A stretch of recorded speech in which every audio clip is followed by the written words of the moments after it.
بسم الله الرحمن الرحيم.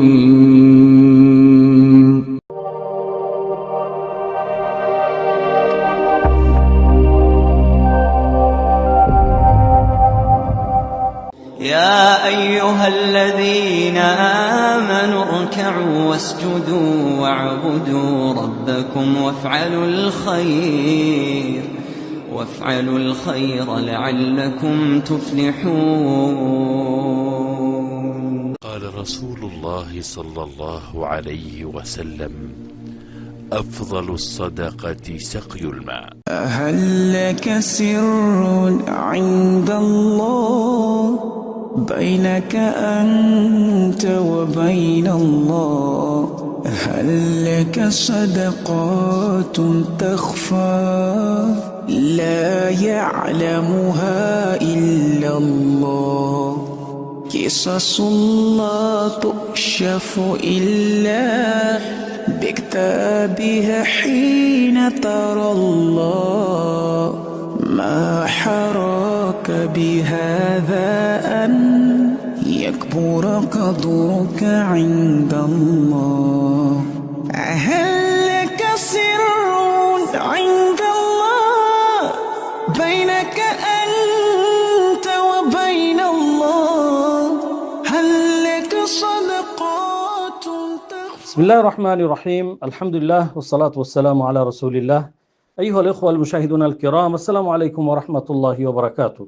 بفضل الله عز وجل نفتتح اليوم بإرماء صدقة جارية عن المرحوم سيف بن سعيد بن سيف القاسمي بسلطنة عمان، التي تم حفرها في هذه القرية التابعة لولاية جمالبور لدولة بنغلاديش. هذه المنطقة إخوتي الكرام تقع في شمال شرق من العاصمة على بعد حوالي 270 كيلومتر، وهي قرية فقيرة. الحمد لله تم الحفر في مكان مناسب جدا. أسأل الله عز وجل أن يتقبل منكم ويجعل قبر المرحوم سيف بن سعيد بن سيف القاسمي روضة من رياض الجنة، وأن يغفر له ويرحمه ويسقيه من حوض نبينا محمد صلى الله عليه وسلم، ويرزقه الفردوس الأعلى يا رب العالمين، آمين. وصلى الله على نبينا محمد وعلى آله وصحبه وسلم.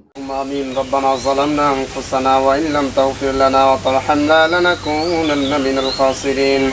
ربنا آتنا في الدنيا حسنة وفي الآخرة حسنة وقنا عذاب النار.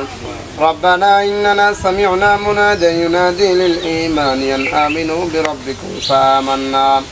ربنا فاغفر لنا ذنوبنا وكفر عنا سيئاتنا وتوفنا مع الأبرار. رب ارحمهما كما ربياني صغيرا.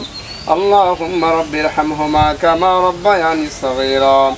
سبحان ربك رب العزة عما يصفون، سلام على المرسلين والحمد لله رب العالمين. هل لك سر عند الله بينك أنت وبين الله؟ هل لك صدقات تخفى لا يعلمها إلا الله؟ قصص لا تكشف إلا بكتابها حين ترى الله. ما حراك بهذا أن يكبر قدرك عند الله؟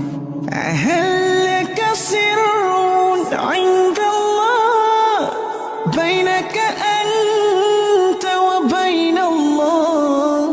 هل لك صدقات تخفى لا يعلمها إلا الله؟ قصص لا تكشف إلا